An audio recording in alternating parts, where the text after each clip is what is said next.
Welcome to our podcast, Listen Kristi. And today we have on one of my she is my favorite person. One of my favorite person in the whole wide world that I gave birth to almost 18 years ago. My sweet, darling, everything, my whole world, my heart, Sinclair. Thank you very much, Mom. Mom. Mother. Mama. No, I just can't believe we've gotten to this point. I've been looking at pictures, when the memories thing come up every day. I can tell when she's going down memory lane. And I know, because I'll send it. Do you remember this day? She's like, no, I was and two. It's always at 1 a.m. Yeah, yeah. I just cannot get over, you turned out, I wouldn't change a thing, the absolute perfect child. And what's the little joke that we always have going back and forth when we get out in grocery public? stores? In grocery stores or movies or anywhere where there's a child melting down. To this day, whenever she says I was a good kid, I'm easily the most low maintenance in my family, but that's not saying much. And to this day, I do not think I have had a proper temper tantrum. Ever. Like, terrible twos was not allowed for me. Was never an issue. Taken 38 international flights by the time she was 9. Easy peasy. Easy peasy. With her pet chicken? Not all with her pet chicken, but usually with Lammy, though. Lammy has probably tracked more, miles than a 2-decade Delta. As Lammy is my 18-year-old stuffed animal that I got as a gift before I was even born. And at it was this point, the bow. Governor Mark White and Linda Gale gave her, I don't even know what was inside of it, but, it was wrapped up, and instead of a bow, it was a little lamb on top with some ribbon around it. And that's the one thing, and I can tell you who gave it, where it's been. But we left Lammy somewhere by mistake, and I was getting on the internet trying to find more Lammies. And I don't know if the company stopped making it, but we had to go back to get that Lammy. And he's lost his ears. Lammy deserves a Purple Heart. He lives in my nightstand drawer. With Belgian Malinois. With no ears. Probably no stuffing. Super you can't worn hear down. the enemy He coming. actually... They did make the same model, and I remember I have a second Lammy, and it's in way more pristine condition. And I get it, and I was like, this is cute, and I recognize it, but this isn't Lammy. Right. Make no mistake.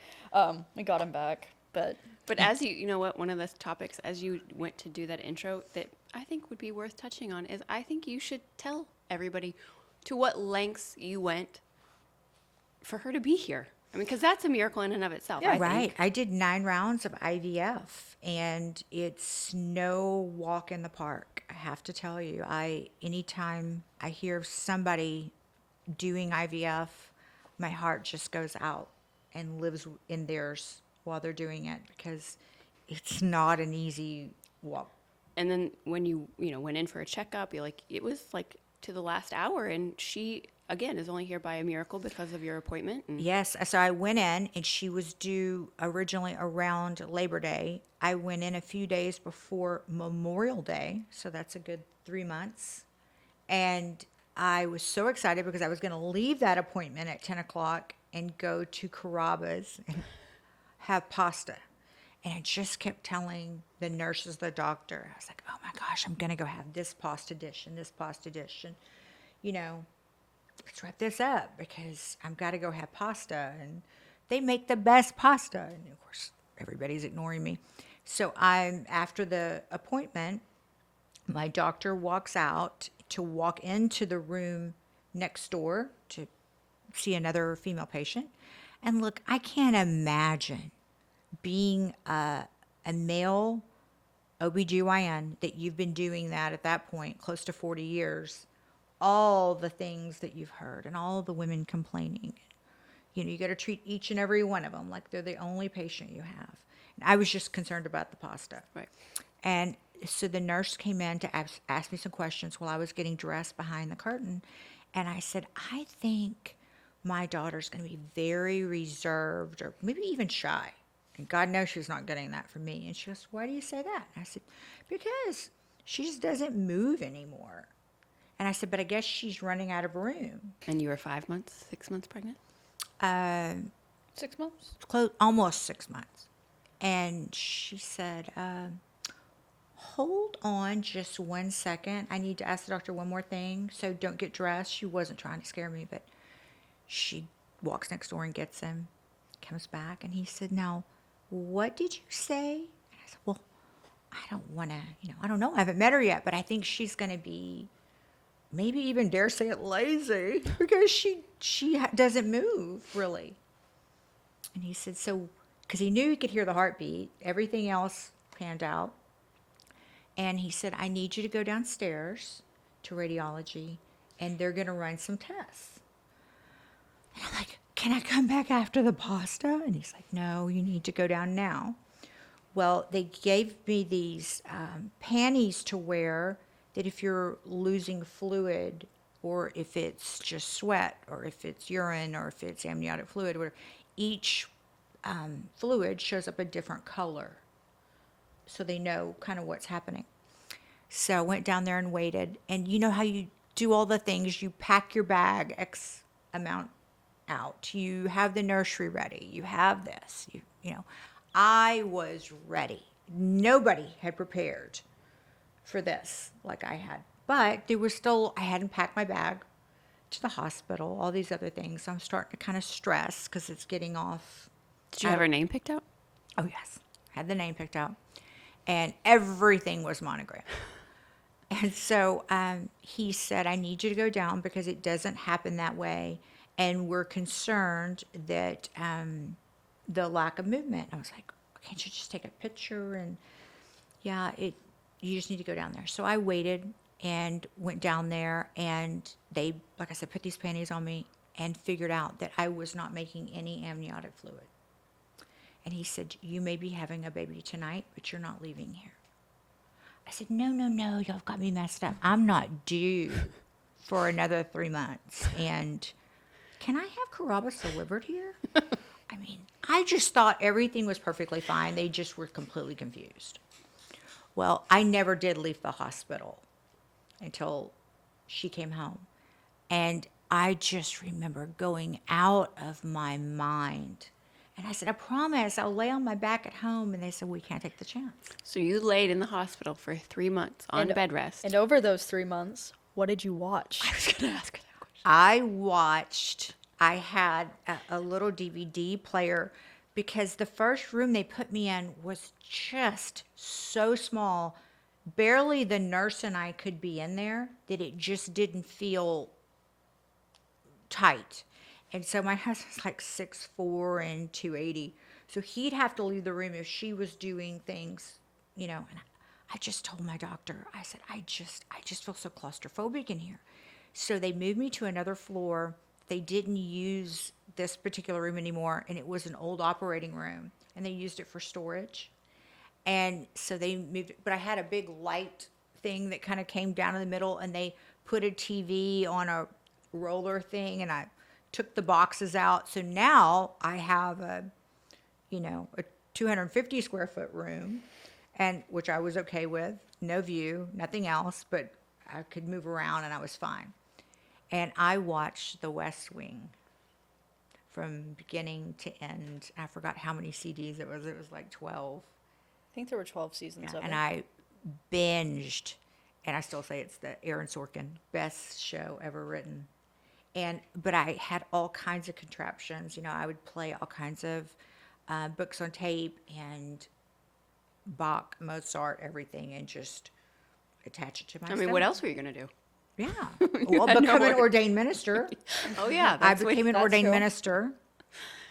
And so the day she arrived, did you know that was her, like, I'm coming home today? Or no, she didn't come. We stayed in still after because she came premature. But I remember. Never went to NICU, though. You No, did have to no. put me under a heat but the day lamp. she was born, like, Right. So the doctor came in the night before, and he said, we are going to give you a shot that helps develop her lungs more and something else. So I don't want you to be alarmed. He said, but you'll probably put on anywhere from 8 to 14 pounds or something, like in the next 6 or 8 hours. which And I is was like, a nightmare. I for don't have a anyone. scale in here, and as if I couldn't read it anyway, but okay, just as long as she's healthy.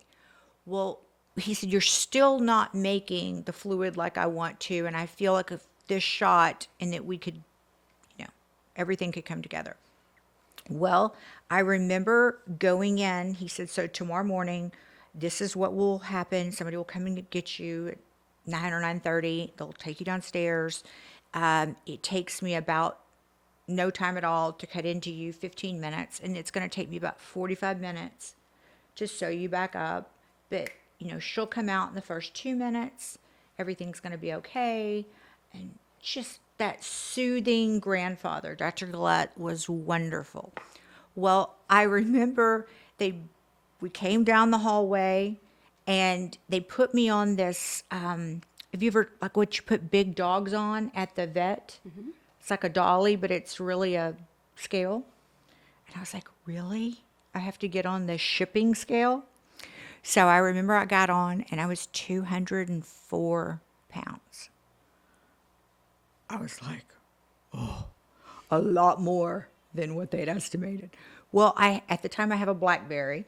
I have my blackberry in my hand and I am texting, today's the day, and I'm texting all my friends. So I go in and they put me on the table. And so then there's a paper screen. And again, typical Dr. Gillette's very calm. He's like, okay, we've numbed all this up. Are you good to go? Oh, yeah, I'm fine. And I'm on my BlackBerry and I'm typing away. And so the nurse says, oh, my God, you can't have that in here. And I go, why?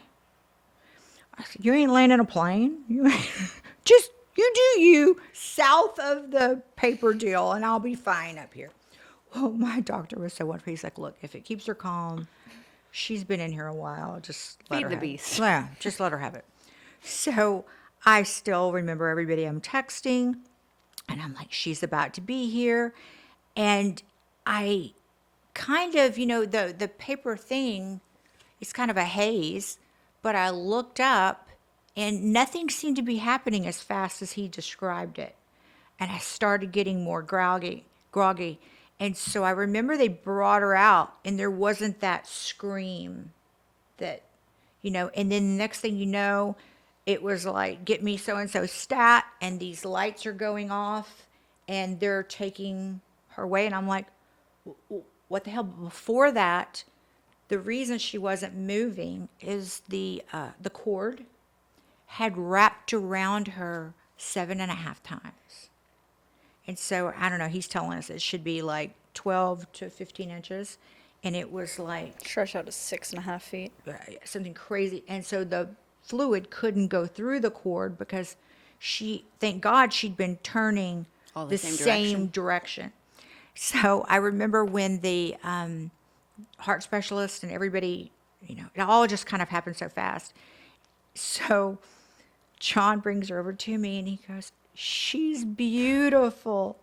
And I looked down at her and I said, she looks like Winston Churchill. I think we have that on tape. Yeah. We do. But I feel like, especially with Mother's Day coming up, like that in and of itself is just a crazy story. That 9 IVF, she is actually a twin. She's lost a twin. her I You was twin. about to lost say, her other twin. I got tied up like that, ensuring I was going to be an only child. I absorbed my twin and whatever other eggs were in Carlisle there. Scarlet. I thought Carlisle was going to be my name if I was a boy. No, that was That was Cullen. You were going to So name me after the vampire. do you know if the twin was a boy or a girl? I think we always just assumed girl. I don't. a girl.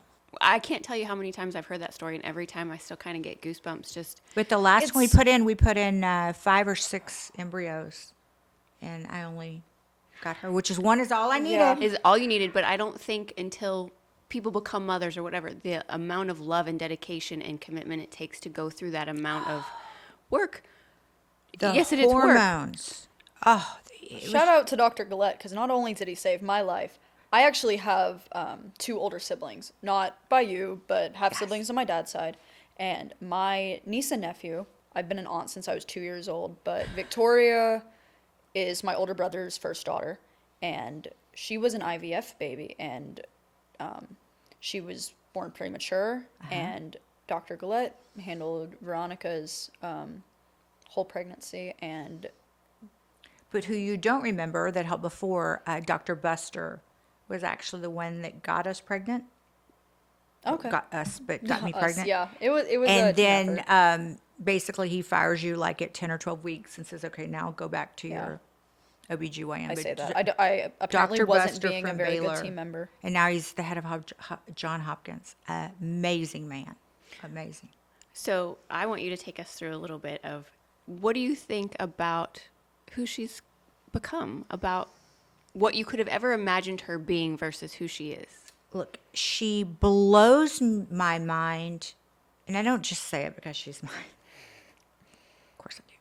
But there's not a week that goes by that she doesn't do something that I think of myself when I was that age, that my mind is just not blown. I mean, like I said, we've never had a meltdown. We've never had a tantrum.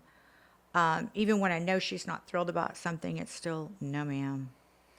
You know, you just keep waiting for that other shoe. What did I do, God, that you love me this much? I don't know if you'll ever know. No. And who, like, her interests in politics and what are some of your favorite stories from when you were younger? Favorite We stories started from when I out was with younger. Joel Osteen, Dr. Oz, Dr. Oz came before Joel Jim Osteen. Cramer. That was your first crush? Yes, Dr. Oz was my first TV crush. Hold on, how Jim- old? I loved The Price is Right, Mm-hmm. Family Feud, but those are like game shows, so I don't know if those count. But you like the 70s version. Yes. And I had the game on your iPad, I guess. But how old were you when you had this obsession with Dr. Oz and then Joel Osteen? oh, And I Jim was- Cramer. Because you had, like, your hair was so thin and I blonde. don't remember Jim Cramer. Jim Cramer was the man from CNBC that used to go, booyah! And he'd talk about the okay. stocks, but he always has his shirts, like, and pushed up. So she went to a thing once, and we had slicked back her hair, and she had on the white shirt like him with the heels pushed up with a thing that says, my name is Jim Cramer. And then you went as Amish. I did go as Amish one year for Halloween. What was your original question? Just how old you were when you fell in love with Dr. Oz and Joel Osteen and all those, like, I went through. Whether I show it the same way or not, I inherited your ADHD, and we should have known that because I would completely entertain myself as a kid. Two, I would get super hyper fixated on incredibly niche things that all it would take was one exposure to it, and for no reason that would be my pick of what I was going to be interested in for the next year and a half. Joel Osteen was an example of this. I think you just showed me one of his YouTube She didn't videos. realize that he lived down Lived the in street Houston. from us. so would you, like, tune in every Sunday and, like, do the whole Not thing? necessarily. No, he had his own channel. I mean, He it was on had all his the own time. channel, but I think this was kind of Well, like the beginning of YouTube. And your Nana was even back really- then, you could find anything anywhere. Her nanny was really into it. I went through an existential crisis verifiably before I got into Joel Osteen, and then I had to watch that to get like. Which was what? I've told you this story because when I was little, I remember. For context, everyone in my life that was like really close to me, not that obviously I had like friends at school, but everyone that really meant anything to me growing up was considerably older than me. And I remember the first person I think I brought this up to was Cheyenne. Because we were just playing one day and It's a friend of ours' daughter. she's probably 5 or 6 years older than me.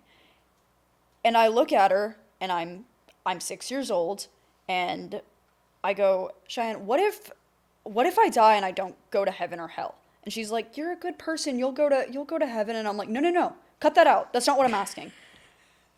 What do I do if I close my eyes and there's nothing? And she's like, she's probably 10. She's not like equipped to deal with this whatsoever. I wasn't equipped to deal with this whatsoever.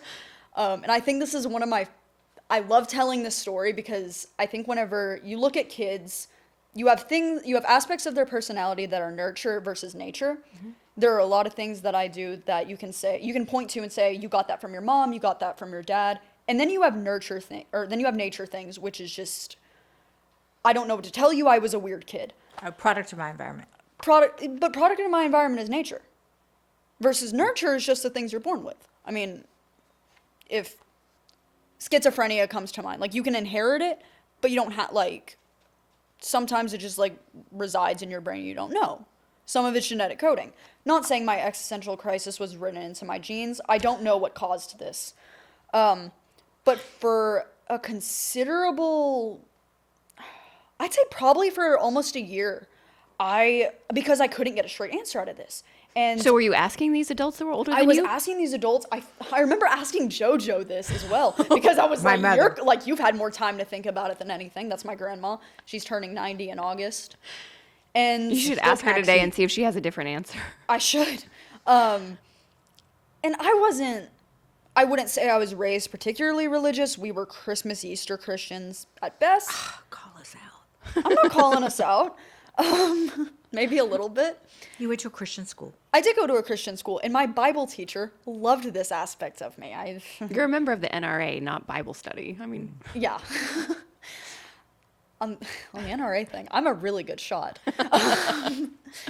I've probably Nature versus nurture. Nature versus nurture. I've had a gun in my hand since I was 6.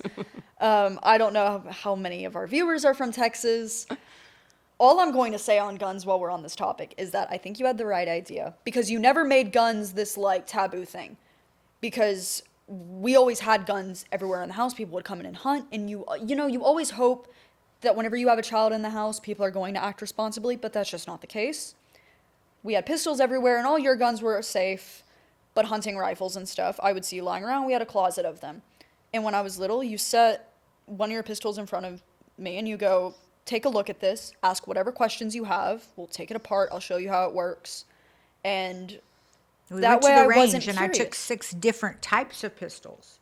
And I said, tell me what looks good to you, what looks interesting that you want to, none were loaded. But, is it a revolver? Is it a 9mm? Is it a 45? Tell me what interests you. If I wasn't standing here, what you'd pick up. And Because kids aren't taught gun safety. And that's all I'm going to say on that. but take me back to your moment, your existential Oh, moment my when you. existential crisis. I mean, I would just get to overthinking this, and it was like the concept of eternal sleep is just not particularly soothing to any age, but this was just, I wasn't terminally ill. The closest I came to, I mean, it was a bit disturbing whenever I like heard the story about like you being pregnant for the first time, and I was like, you're telling me I was like almost dead. Like I was right there. And then at some point, what actually got me over it was I got really into religion and Joel Osteen and watching, like, he was really my only, like, televangelist crush. And I don't think he rarely talked about the afterlife. A lot of good televangelists don't. But he got you over the hump. But I don't even know if he got me over it so much as he gave me, like, a buffer. Because I would just lay there and think about this until I stressed myself to sleep.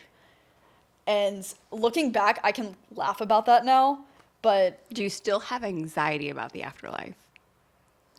honestly, no, because I feel like I've just like overthought it so much that I'm like, there's nothing I I can do just about it now. remember her saying, Mom, don't you know somebody, like, next time we go to LA that we can go see him and meet him? And I go, let me think. And I can't remember who it was that worked for us. Said, he just lives right down the street. And the death glare she gave me. Is this true? As a native Houstonian for all of our listeners, I actually have to say that I'm not a Joel Osteen fan anymore. But I did get the look like, what do you mean the Easter Bunny and Santa's not? Yeah. So then we'd have to drive by and Well, I feel like he was just kind of the beginning of what I would say is kind of maybe unique obsessions as a child. Like, with people with knowledge. well, when did People you with start knowledge. taking Russian? I've taken Russian on and off. At least 5 years. When did you become obsessed Oh. with Putin? Like those kinds of things. I think she just likes saying the name. That's you. I would say a lot of this probably started when I watched House of Cards when I was 9. At that point, I was already... That says it all. Well, like, the best way to explain it to people is that I would go downstairs and, like, a lot of houses always have TVs running. And for us, the news was always on. So I, at least in the mornings, got my exposure to current events. And I didn't really realize, and I took for granted the fact that most kids didn't have that, or like they'd watch cartoons in the morning. And to be fair, I wasn't a cartoon kid. I was an Animal Planet kid. Like, I would watch Discovery Channel, but generally that was like if I got the remote and I was just scrolling. But the news was always on. We had 5 Adults TVs in my life were always talking about current events, and that was what I would go and look for. I would aim to have conversations about that. And trying to do that at age 9 can be really exhausting really quickly. Because whenever you start building like knowledge that young, you end up with just kind of a database of it. I'm not saying I'm an expert. I'm not getting my degree in politics unless something's changed between the next 4 years. I've been thoroughly dissuaded from doing poli-sci. I'm planning on majoring in economics and possibly either double majoring or minoring in history. I've always been a writer, so that will give me plenty of... Somebody was saying the other day that you were getting another degree in moral philosophy. Who else were you listening to about her Who degree? was It had to be talking Daniel. about... Oh. I don't know where Daniel got the idea that I'm doing philosophy. Moral philosophy. I think engineers should be required to take an ethics course. That's one of my takes for the day. No. That's more of an Elon Musk bash than anything, but that's all I'm saying. I did get really into philosophy existential, like, accidentally. That Tesla I got you for graduation, send it back. I'm giving her the I've Prius. actually been in Teslas, and I don't really see the appeal. Okay, they go fast. My car goes fast, and it works better than a Tesla. I just don't want to press a button to turn on my blinker. I just don't think the designs are that great. But you know what? I can totally see when people buy them, and if they become, like, more efficient, maybe one day I will drive one, but I've never really seen the appeal. No, but I can have a conversation about philosophy. If someone's a philosophy major, hit me up. But no, I read The Stranger at 16, which will do things to your brain, and then... Was that a school required project? No, it wasn't. I remember this. I had to cat sit for one of my favorite, like, couples. They were out of town. And so I made a drive back and forth to Bryan probably 6 times that weekend. And The Stranger, if you don't know what I'm talking about, is a book written by Albert Camus, who's a French philosopher and journalist. And it's a piece of existential fiction. A guy with an extremely apathetic outlook on life, through a series of events that he doesn't really try to have any control over, ends up being put on trial and gets the death penalty. And that's it. That's a story. It's really short, and I listen to my books on 2 times speed anyways, so I basically just read this in the course of a weekend, and it remains probably one of my favorite books. And from there, it's a rabbit hole. I'm curious, do you feel like what you gain from those kinds of books have helped you evolve to this? Of course it has evolved you to a much more mature human being, but given you a lot of, like, coping skills for the life you've lived in? I think, absolutely. I think absurdism, which is the philosophy that Camus actually, like, not that he founded it, but he definitely had a lot of contributing literature to it. I think that is probably one of the best outlooks that I've picked up for dealing with all life is absurd, but dare I say it, mine slightly more than most. Yes.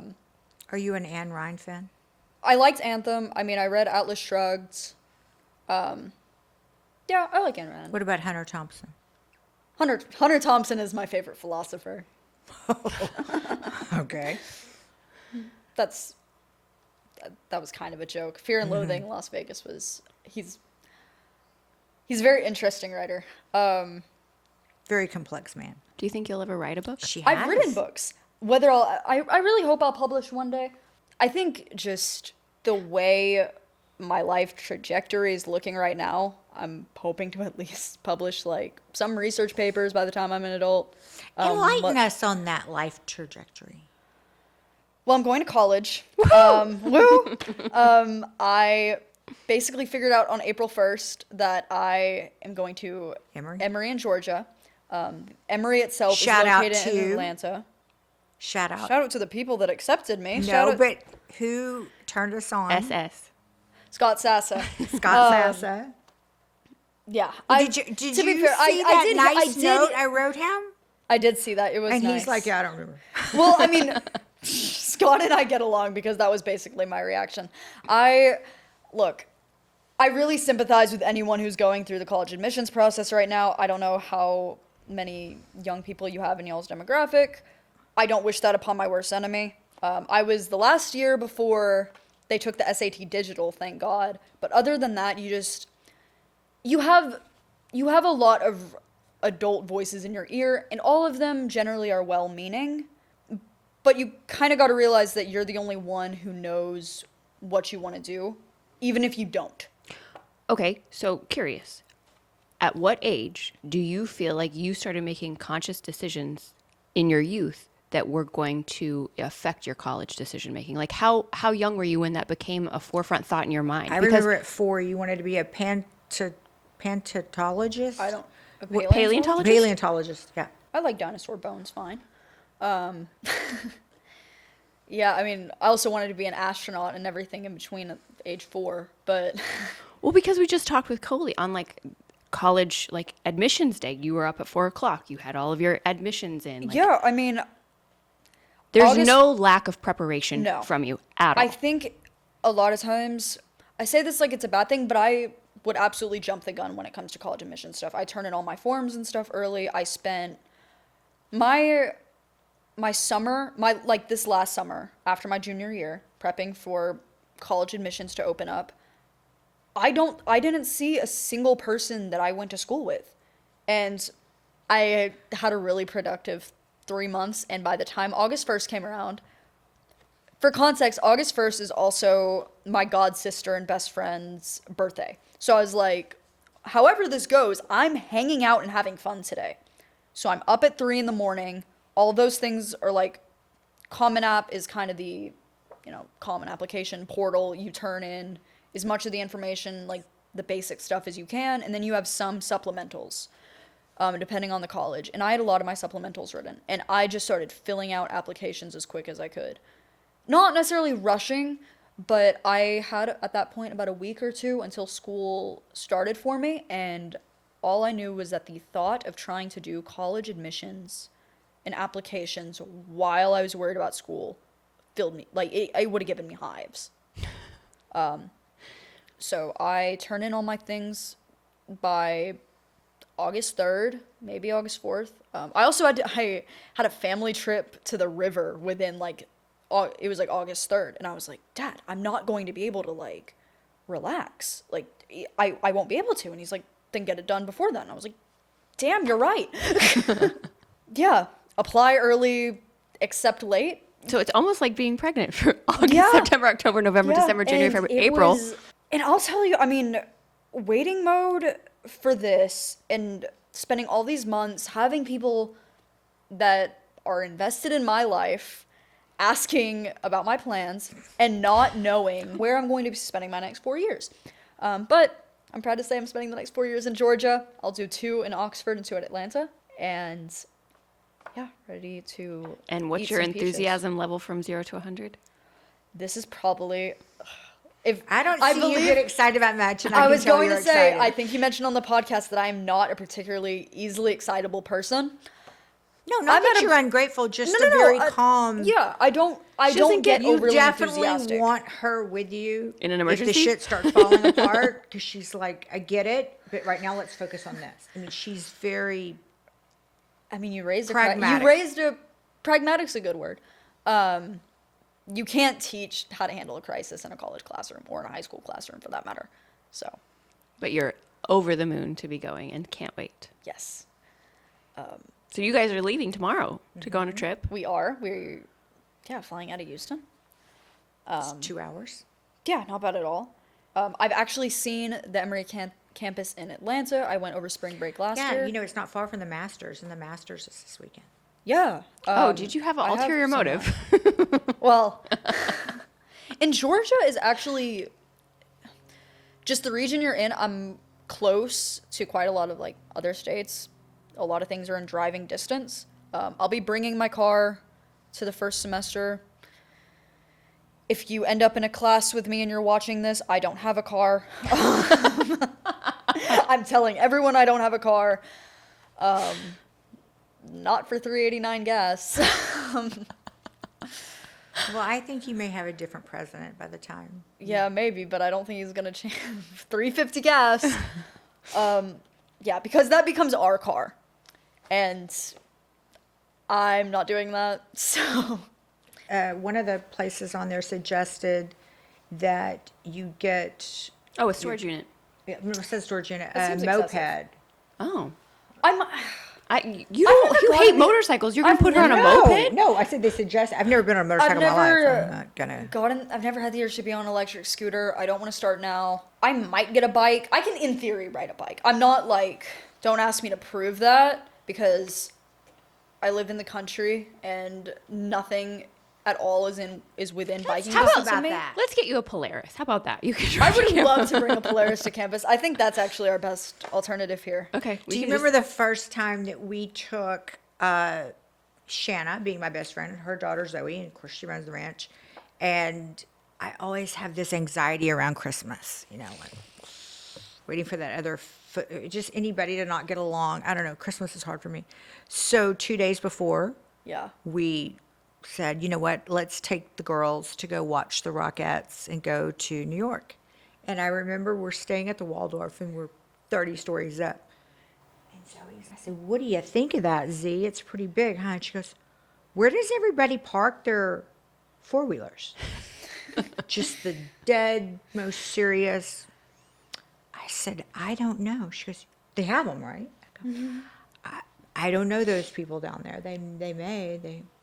But you hear a lot of Texas stereotypes, and like if you say you're from Texas, someone is always gonna think that they're like being a smartass and the first to ask, "Oh, do you take your horse to the grocery store?" And you laugh it off. But then every now and then you'll see someone on the road with a Polaris or a horse, especially during the freeze. It was a big thing. People were taking their Yes. horses out. I'm like, yeah, all right, maybe we do live up to it a little bit. Okay, but look, the difference. You moved out of Houston, 5th grade. Yeah. And, we talk about living in the country. It's not as remote as, It's not like Iowa. that's true. No, but to be fair, it's not like, by the time Versus we you moved lived out. in the heart of the city. Yeah. By the time we moved out, though, I'd spent all my weekends and holidays at the ranch, which led to some funny conversations about the fact that when I was little, I was 2 River Oaks for the country and 2 country for River Oaks. Right. Hence the pet chicken. They ask her, maybe 3rd grade, what's your favorite season? She said, deer Deer season. season.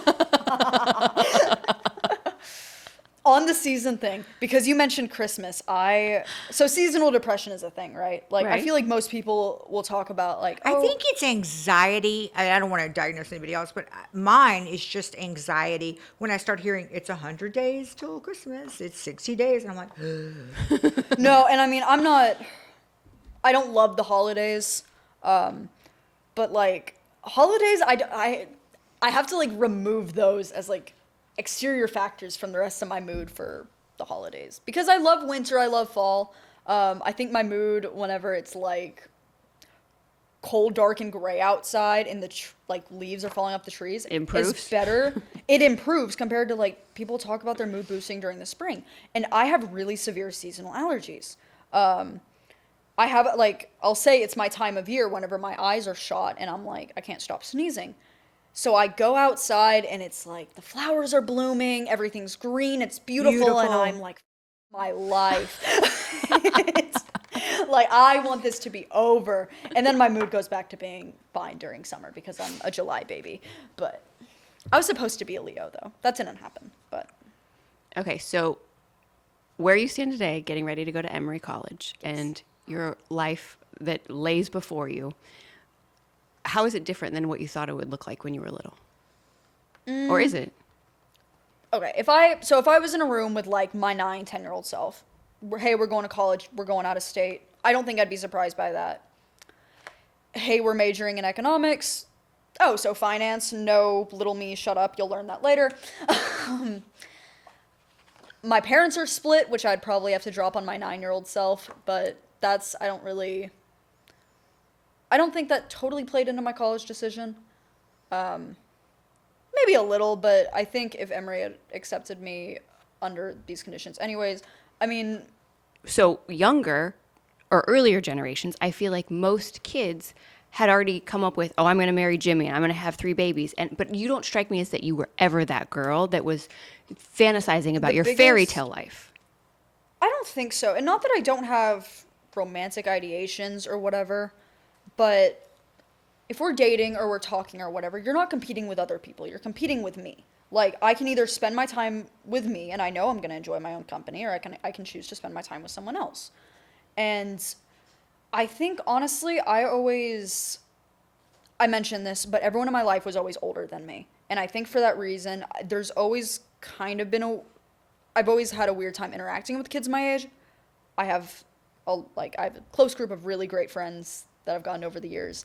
But for the most part, my friends are older than me. Which, whenever you're like a minor, that doesn't apply well to dating. Because I'm like, yeah, like, cool if you love me, but don't catch a charge for me. Shout out, Miles. Hi. Yeah, but I mean, that's just as far as like the Can be romance raised and in stuff right. goes. Yeah, But I and feel- Brayden actually called me out on this because I was like, man, like, I feel like I can tell this story now, but I was complaining to Brayden because Braden's your best friend. Brayden is my best friend. Brayden is very gay. And we're talking about men. He goes, you shoot yourself in the foot because you like really respectful guys. And I was like, that's true. If you're like really immature and disrespectful outright, I won't waste my time. And he's like, and you shoot yourself in the foot with that because any respectful guy, believe it or not, is going to be respectful of you. And I was like, man, that's tough. And that's all. Love Brayden. That's all the information I'm willing to divulge in front of my mom. So. Okay, we'll do a recap in a year and do a where she is now. Okay. Right? All right. All right. Well, with Soon that fall. being said, say goodnight, Lucy. Good night, Lucy. Good night, Lucy.